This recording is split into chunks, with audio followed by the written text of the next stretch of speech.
You're listening to the Cricket Podcast.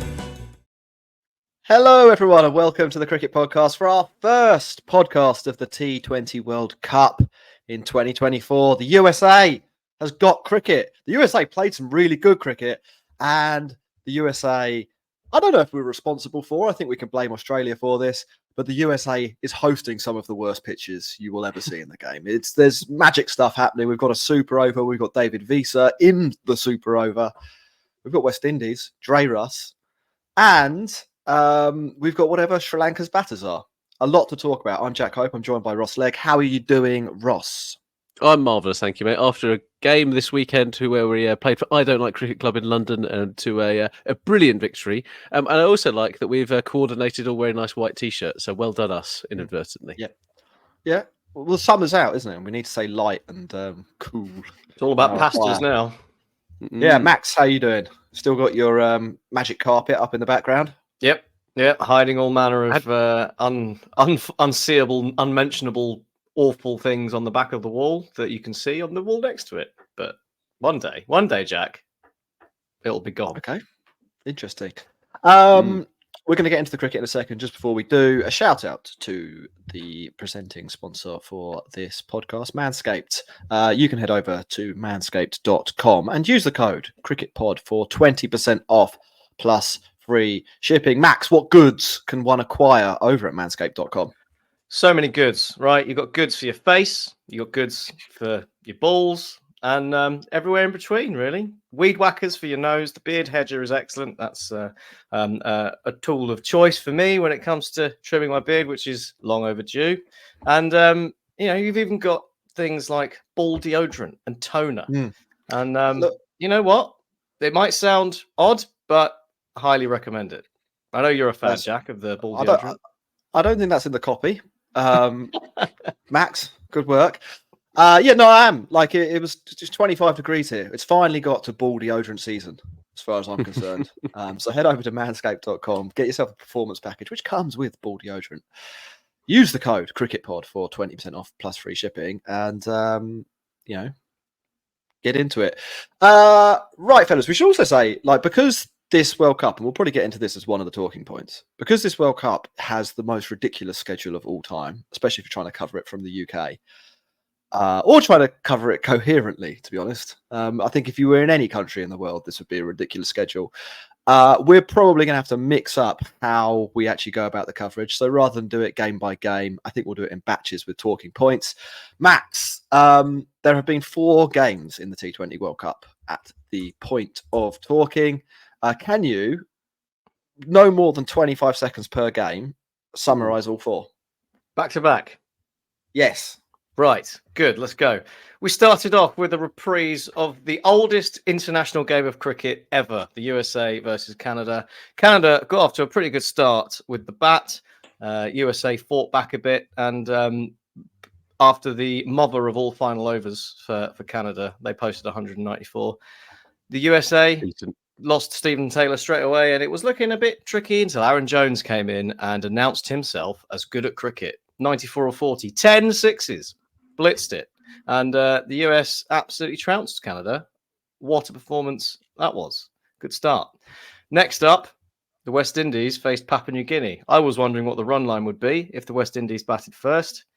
I was mistaken. Papua New Guinea batted first, and they basically dribbled their way to 136 on what looked like a pretty tricky pitch. And the West Indies nearly lost. And they were indebted to Dre Russ coming in and doing Dre Russ in the last couple of overs. They won with an over to spare in the end, but they genuinely nearly lost to Papua New Guinea. That actually nearly happened. I think I skipped over the... I'm already confused, right? There was also Namibia Oman. I can't remember when that happened. It was 1:30 in the morning. That was the next game. And Namibia basically won that game in the space of about 5 overs with the ball. Trumpelman blitzed through the Oman top order. They restricted them to 109. They were cruising. They only needed 5 off the final over. And then they decided not to score 5 runs because we haven't had a super over in knockout cricket for a while. So they thought, let's treat us to one. And David Visa treated us to a show, winning it with the bat and the ball. Well done, David. And finally, we were heading for the first game between two big teams, Sri Lanka and South Africa, playing the first game at the New York Stadium, built overnight, 34,000 capacity. What would the pitch be like? Everyone asked. Bad. Drop in one answered the from pitch. Australia, wasn't it? It was all the way from Australia. They spent so much money getting a bit of grass all the way from Australia, and it was dog shit. I could have got grass from anywhere. It was so bad.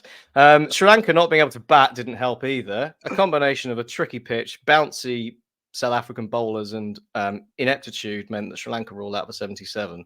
But the fact that it took South Africa 16.2 overs to chase it down tells you quite a lot about what you need to know there. Even Heinrich Klaassen couldn't score it over a strike rate of 100. It was bad, and I'm really excited for India-Pakistan if they get to play on that deck. That's going to be fun. I could see the first India-Pakistan game when one team's bowled out for 0. Imagine Bumrah bowling on that. That'd be good. We're going to get to that. I think we'll have a discussion about the quality or otherwise of the pitches. I think we will be talking about some other stuff as well. The schedule in part 2. But we should probably start, Ross, with a big tip of the cap to some of the smaller nations who have kicked this World Cup off in style, I would say. Yeah, I think so. And I think there's always pressure when you're the host nation to really perform. And I think the USA kicking it off against Canada in what it's a grudge match, ultimately, isn't it? Canada versus USA. Was it last time they played? Canada wasn't even like a country where they were playing. So I don't know about the first. I think the first time. The very first game. Played like that's 2 what months that's ago. what I meant. Yeah, that's what I actually meant. I was just, it was a nice. It's got a nice kind of symmetry to it. Kind of the first World Cup, the Cricket World Cup. There, first game of cricket. It was really quite nice. And we got treated, fellas, but it's a really big show. We thought that it could be a low scoring affair, this whole tournament. And for the first game, we were wrong. We were wrong. This was an absolutely brilliant game, and there was some pretty decent performances. But Aaron Jones came out and was just amazing. Like the sixes that you hit weren't just like small sixes either. They were like hooning into the stand. It was almost Klaassen-esque bombs off the back foot. They were huge. They were absolutely huge. So I thought it was a great opener, and it was a shame that there wasn't loads and loads of people there, really, because it was a brilliant game of cricket. Namibia are always going to be a team that you kind of enjoy following for some reason. There's just something about Namibian cricket that I just really quite like. Aman Max was full of old men, but they did a pretty good job, I thought, to kind of limit Namibia. Got like mind games. It's the only reason I can think of, because if I'm perfectly honest, when I was watching it, Namibia had it in the bag, so I don't know what they did really. It's a well-known fact as well that actually, if you add a couple of letters to Oman, you do get old man. So. Very true. Yeah, very true. And then I think we should. I think it's probably fair to say everyone who was going to follow Papua New Guinea probably would have labelled them as Papua New Guinea when it came to playing against them in the World Cup. And they put up a fight. I think that West Indies got their team wrong, if I'm perfectly honest. And the fact that Roston Chase comes out of that with kind of 42, you're just like, wow, like fair, like that is a big deal. But I don't know what goes on with West Indies sometimes. There is just a bit of a brain fade sometimes that kind of comes into it. And there's always that the chance of it all falling apart. But it was because Papua New Guinea did well. Like they actually had a plan. They fielded well. They got enough runs on the board to be just like, all right, 140, just go for it. And it did take Big Dog to save the day. And without Andre Russell there, would have Roston Chase been able to do that by himself? I'm not entirely convinced. Well, he hadn't until Andre Russell did it and showed him that he could hit sixes. I think Roston Chase is the one that deserves applaud. I will say that 42 off 27 in that game stands head and shoulders above everyone else in terms of the impact they've had. Yeah, he did pretty much finish it with 2 sixes though, didn't he? It was. But they still count as runs. Yeah, What's going on here? He was part of he was part of the problem up to that point. Like he'd been there for a while and pretty much. Okay. Done Look, we'll defer. We'll say well done on Russell. Yeah, like in the end, he finished it off, and fair play to him for. I mean, you could say he paced it well and finished it off. with skill and well done Ross and Chase. But like up to that point, he was part of a West Indies batting lineup that looked like they might lose to Papua New Guinea. So Overall, they are absolute scrappers, and I'm here for it. The World Cup is so much better having the associate nations in from the outset, rather than having a little divvy tournament up front to kind of go, who's the special children who are going to come and play. This needs to be. That sounded really bad, actually. That sounded really bad. I didn't mean it like that. I really didn't mean it like that. God, yeah. I didn't read it. Cancelled. Ross is cancelled. One episode. I apologise. That was not meant in that way. But combining those two things, a faux pas, I think it's probably fair to say. But when it comes to the rest of the associate nations, I thought they've done really, really well, and I can't wait to see that. There's going to be upsets. There is going to be upsets, and England versus Scotland is happening very, very soon tomorrow. So roll up. Yeah, I will. Well, I mean, there's of the smaller teams that we've seen, Scotland are one that we haven't seen, but they're probably bigger than the smaller teams that we have seen. That's what I think where I was going with that. And if the pitches are as much of an equaliser as I think we have seen so far, then 4 overs of Mark Watt's going to be pretty difficult for a team entirely made up of right-handers to bat against. To be honest, so if you're an England fan, you should be quaking in your boots. I think there. Max, what have you enjoyed from an associate point of view? I don't know if you saw. There's quite a lot of stuff. I know on Ashwin's podcast, I think it was Robin Utapa, went on and basically spent an hour saying that there's no point in having any associate nation teams in the World Cup. I'm talking about Ireland players that haven't played for Ireland for about 7 years. Yeah, how do you respond to that? What's your response to Robin Utapa? Mate? Robin, just look at what we've seen. Papua New Guinea, like that was so impressed with how they scrapped. Because I mean, the 136 they put up was a pretty decent total against a good bowling attack on a really tricky pitch. And the fact that the way they set about trying to defend it was brilliant. And that's just like Ross said, they scrapped, and I was really impressed with the way they carried themselves. And basically, I think they behaved like they were like, we belong here. We're going to challenge you. We're not just going to let you walk all over us. And that was really nice to see. Oman Namibia was a bit. Great game. It was a great game. It was a bit less of an advert for the associate nations because it was all a bit like. Disagree. Really? I thought it was a little bit. I mean, it wasn't like European cricket. When was Super over? That was like talking about a scrap. That was a knife fight. We got to witness like a knife fight there. That's what we got to see. And then David Feaster remembered, I've got a gun. I'm going to use that.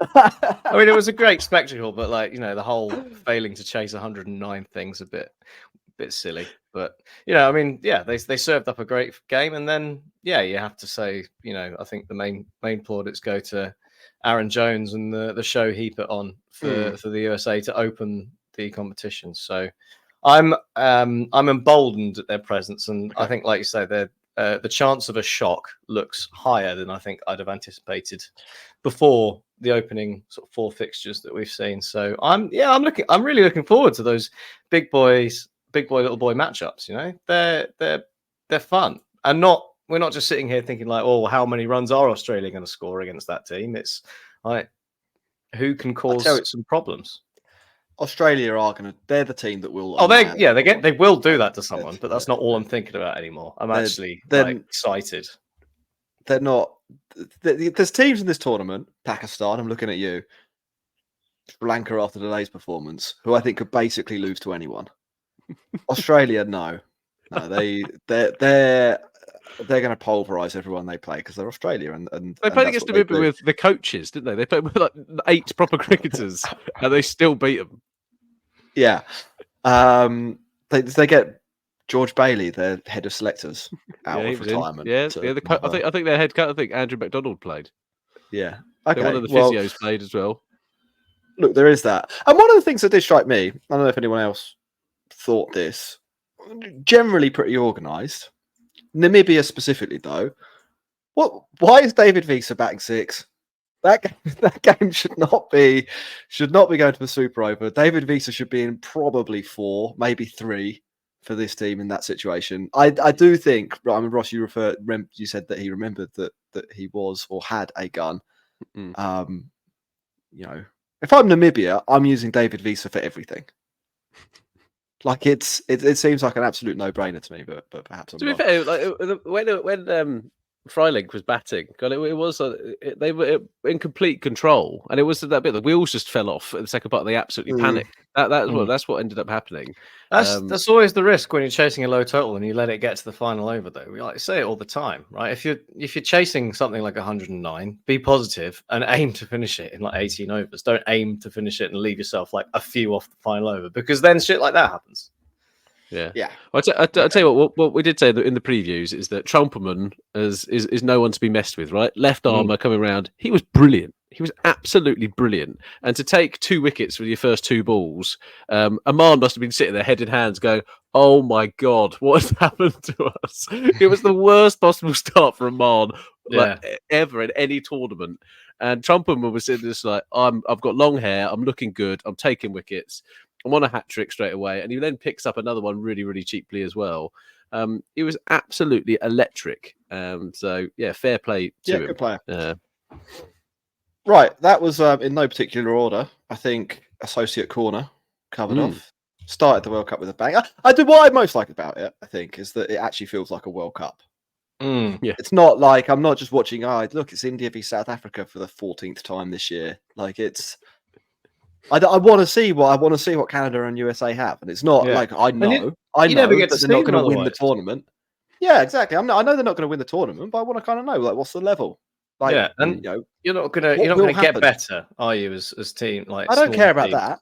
I don't care if they say terrible forever, but I do think that if you're gonna bill an event as a World Cup, you can't have 10 teams in it. Because that is no World Cup, and it can't be the same 10 teams as the last time you had a World Cup. It's not.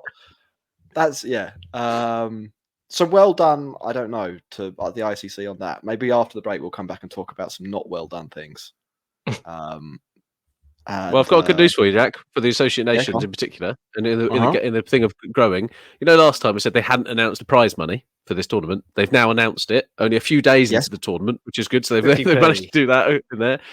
Anyone who finishes between 13th and 20th place will earn $225,000, which is up from the $80,000 from the previous one. So it's not to be messed with. And then if you finish between 9th and 12th, which some of these teams have a chance of, right? If they have a couple of good games.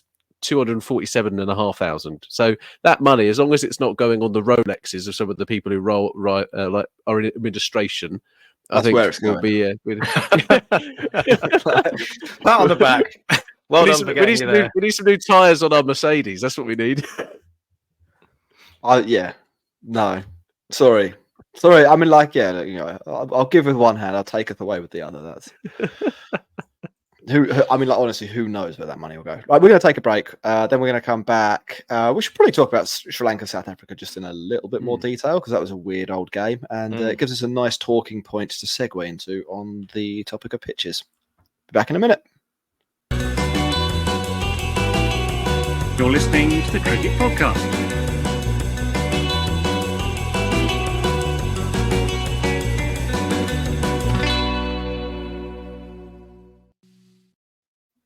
Welcome back, everyone, to the Cricket Podcast, where we are talking T20 World Cup. We just finished watching today, and this podcast, you might listen to it in 2 days' time, so it could be confusing. But this is today, Monday, the 3rd of June. Sri Lanka v South Africa. Now, Max, I think, did the group preview for Sri Lanka v South Africa. Ross, I'm not sure you were about. Ross, our take on these two teams: South Africa, #dark horses. Sri Lanka, we were like, they probably can bowl, but their batting will be hilarious. Pretty spot on. We were saying pretty that. Yeah. What was your takeaway having seen them in action? It was embarrassing. If I was a Sri Lanka fan, it was absolutely embarrassing. Like, they shit the bed on the biggest stage. Yes, the pitch wasn't great, but they did not adapt their batting whatsoever. And when they saw the pitch was like that, they should have given themselves every chance at a total to bowl at. And I know that sometimes it's going to be always like you're going to want to be better of like, we need to hit a few sixes, we need to do that. genuinely, if they would have got to 120, they could have potentially had a chance of bowling this South Africa lineup out. So I think they didn't quite get their team right either. Yeah, I think they could have. Yeah, but why don't you do the team analysis and then me and Max will talk about the pitch? What should they have done differently? Well, I thought Madashanka would have been in the lineup. I thought he'd had quite a good kind of year or two, and he's kind of sitting there. Well, he's better than Tassara. Tassara is the biggest bunny I've seen in a long, long time. He was so bad. So that was Shana was farming the strike. That's the level we're talking here. Yeah, I was surprised they kind of went in, and they're like Patarana and Tassara. They're similar bowlers, aren't they? Madashanka actually offers something a little bit different, and I would have you want to have that. When Angela Matthews is still your best batter in that lineup, you're a bit like, for goodness sake, guys, come on. And it was just overall disappointing. But it did give us already my favourite moment of the World Cup, which Don't was ruin that. Save that for the awards. Oh, okay, fine, all right. I didn't realise we were doing some awards. Oh, with the new segment, Serious Cricket, Seriously Good Cricket Award is coming up. Okay, at the end of part 2, and Seriously Bad Cricket Awards. So think which one you want to use it for. We might have to workshop those names as well, because it's more of a tongue twister said out loud than when me and Max wrote it down earlier on. Yeah, well, I'll still take it as my moment, because a bit of analysis in the game. When you've got a captain like Hasaranga, and there's been such hijinks around the start of the IPL, where he was at Sunrisers, he wasn't going to go to Sunrisers, he was included in a team, and then was inadvertently banned, which he'd retired from. Oh, we've now served that ban, so I can play. Everyone's kind of thinking, Sri Lanka, you're playing 5D chess here. And then all of a sudden, Hasaranga has promoted himself to number 4. The guy is at best a number 7. Let's be fair. I think he's worse than that, but you guys think he's better than that. I think he's. You think everyone who can't bat 7 and up is a number 11, though? So that is which I think is that is fair, Max. Based upon I'm a batter, I just think that's true. Are you? And I used to be fielder these days, and even then, a wicketkeeper specialist. Hasaranga promotes himself up the order to number 4, and then literally does the worst attempt at trying to smash one up the stadium, almost falls over and gets stumped. And you're like, what have you just tried to achieve there, Hasaranga? So, if I'm perfectly honest, my evaluation of Sri Lanka now is that they are not playing 5D chess. They might have been before, but they have eaten all the chess pieces now, and they're just quite disappointing. So, an abject performance from an abject team who have now got some real work to do to progress in this group.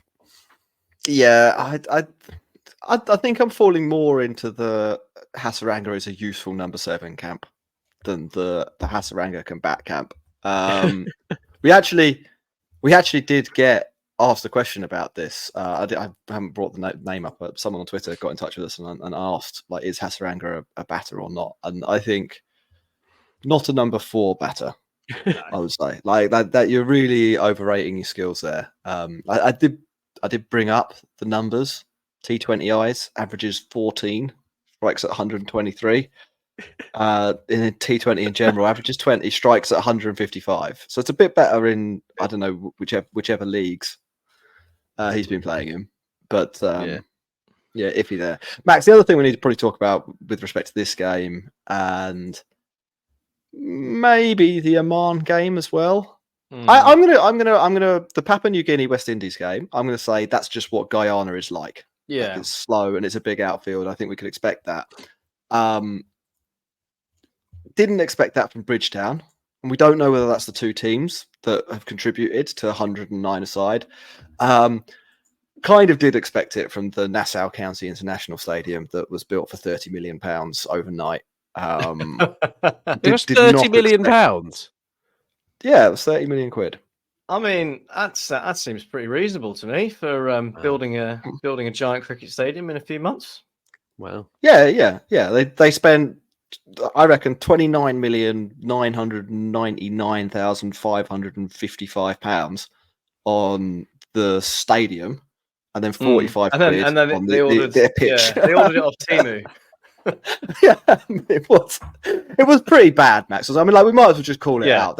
It was a shocker. It was it reminded me, and I said that in the Discord earlier, patreon.com/cricketpod to Yes. get involved.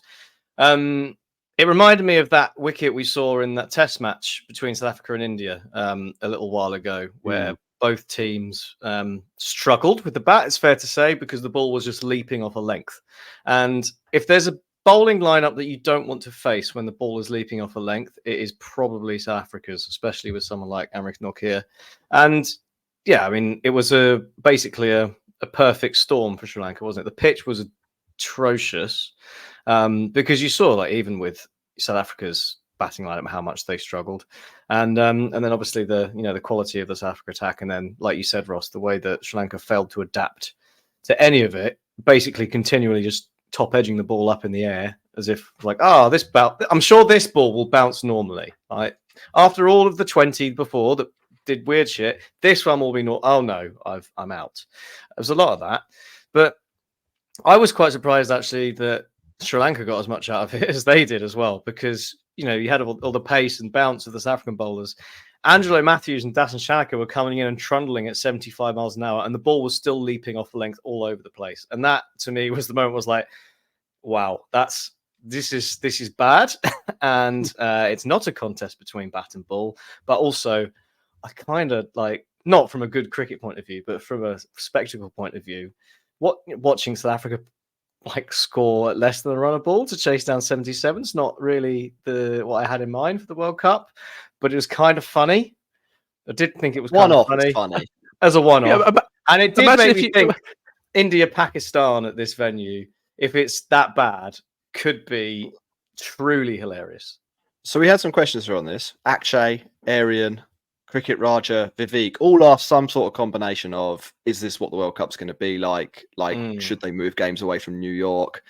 Is this going to be a really, really boring World Cup because of the pitches? Ross, you're here to tell us the answer. I think when you've got a batter who hits 13 off 28 balls and he's on the winning team in a T20, that says all you need to know. And that was Tristan Stubbs today. And people will go away. And he's only just behind the run rate. Yeah. Literally people be like, that's a good innings from Tristan Stubbs. He's really helped South Africa there. And you're just like, what? There's absolute bananas.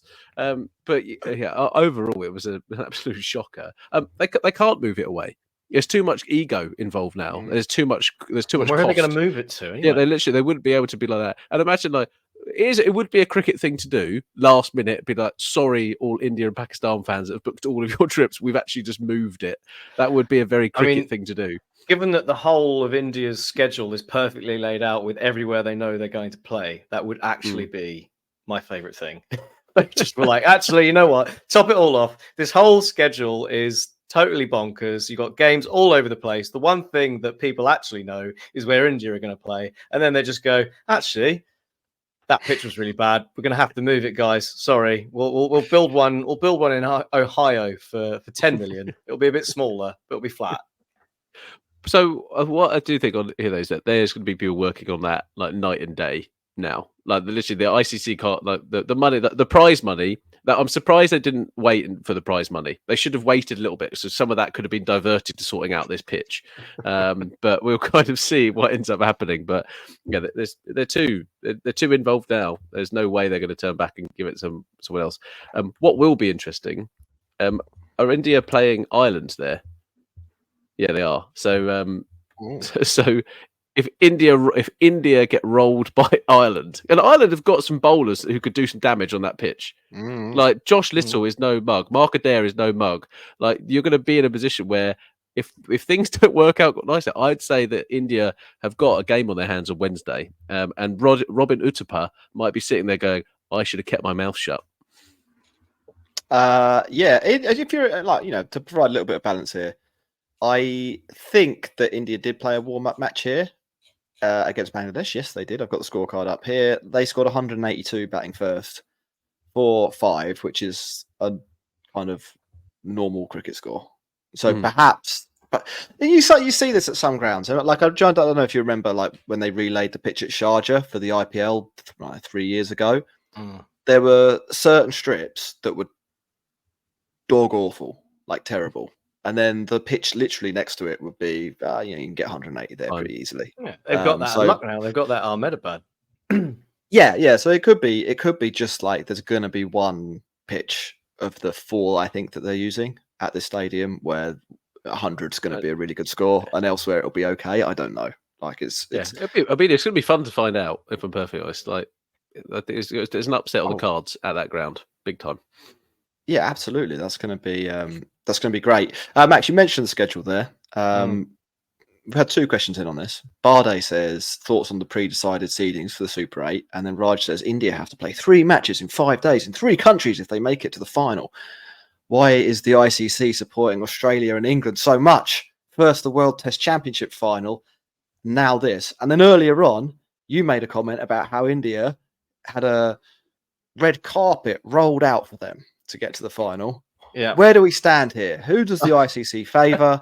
What's going on with the schedule? Why are games on like a 10-hour? Why is there a 10-hour difference between start times? I mean, let's be clear, right? One of them things. Yeah, there's been chat, hasn't there, about? I mean, I was being a little facetious with the India comments. Like Wisden put something out about how India have basically had everything in their favour. You know, they know where they're going to play the semi-final if they get there, and all the rest of that. That is let's be clear. England, that is handy. That is definitely a beneficial thing to happen. You can't make any bones of that. But we also shouldn't forget England are playing almost all of their games in the same place in the group stage. Like they don't play any games in the USA, do they? In the groups and Super 8s. So you've got exactly the same thing going on with England. You can't my main gripe is I think this pre-seeding thing is a bit dumb, isn't it? Because it's just like why have all of this stuff, all of these groups and Super 8s and stuff if the whole path is designed to be predetermined anyway? It's like, on the one hand, like you said, it's, we actually get the countries that aren't the top 8 playing each other, and then on the other but actually we do also just have that. So it's a bit of a shame. Obviously you've got the India must play Pakistan as much as they possibly can angle, which you always will have at ICC tournaments, and it makes a bit of a mockery of cricket, doesn't it? When when everything is so contrived, and you just let it play out.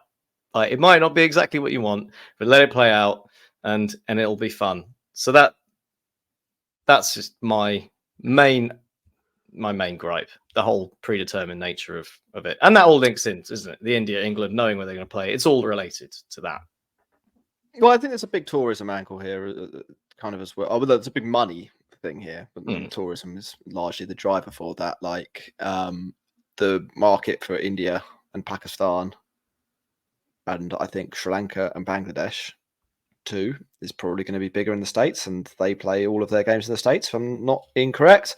And obviously England in the Caribbean is, as we know, a big driver of tourism there. So I think that kind of makes sense. West Indies obviously will be playing all their games in West Indies as well. So I think that's the angle. I also heard that there were visa problems for some of the teams getting into the States. So that's why they've been drawn into the groups that they've been in. And if you do have a look through, and I encourage you to do this, you can potentially see where people are coming from when they make that assumption.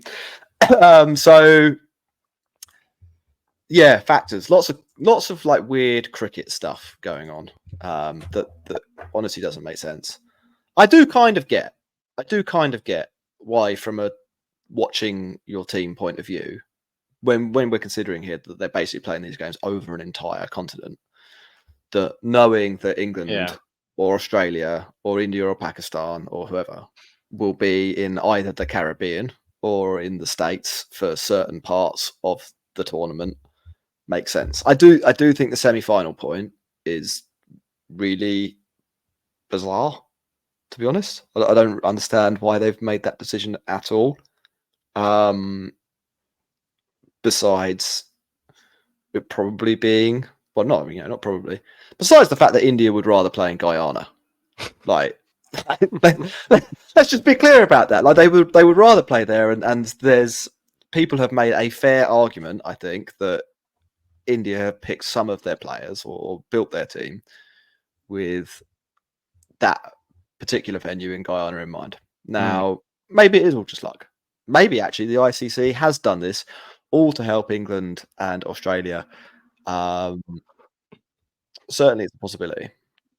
It's certainly a possibility that England, Australia have between. I'm the three sure all three is of them fine. have been given Yeah. a slightly beneficial result.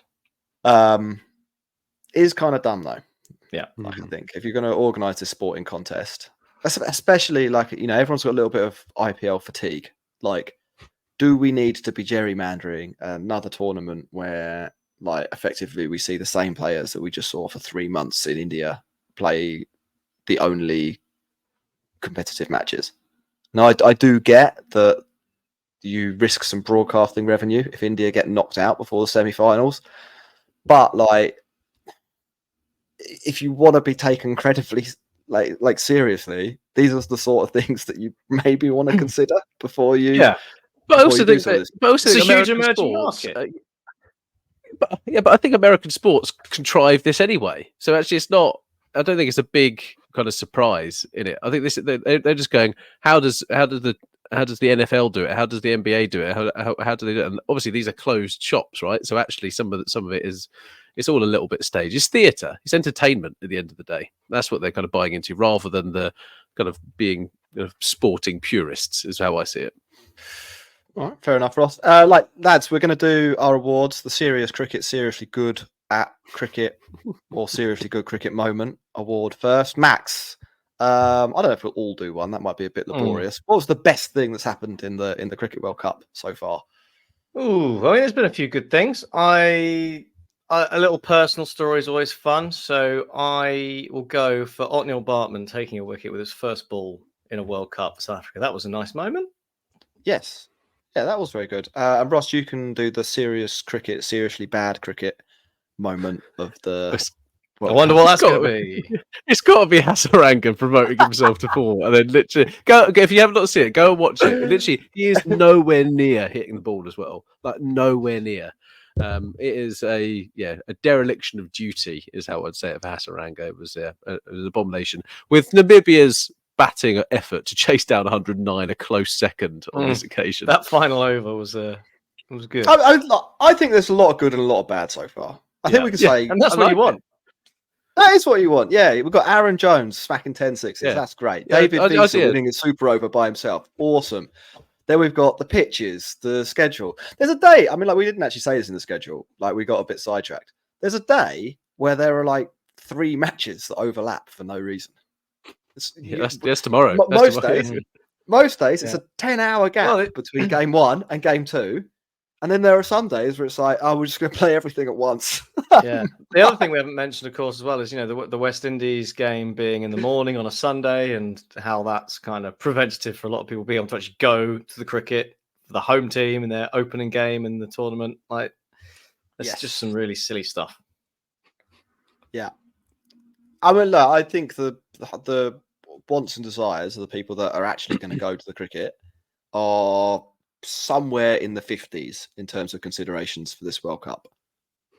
Like, if you were going to rank like what's important when we set up this T20 World Cup, I think you could probably get 50 things that they thought about before, like, will anyone come and actually watch this live? Like, will they enjoy are people going to be daft enough to spend $250 on a ticket to see Uganda versus Papua New Guinea? Maybe they will. Who knows? It's just like, no, make it as accessible as possible for every single game and get as many sellouts as you possibly can do. Well, we've got some good and bad things. Now we're going to do something really weird. We're going to take a break, and then we're going to come back and we will be talking about our predictions for the tournament after 4 matches. So we forgot, we didn't have time to do that before, so we're going to get it in now.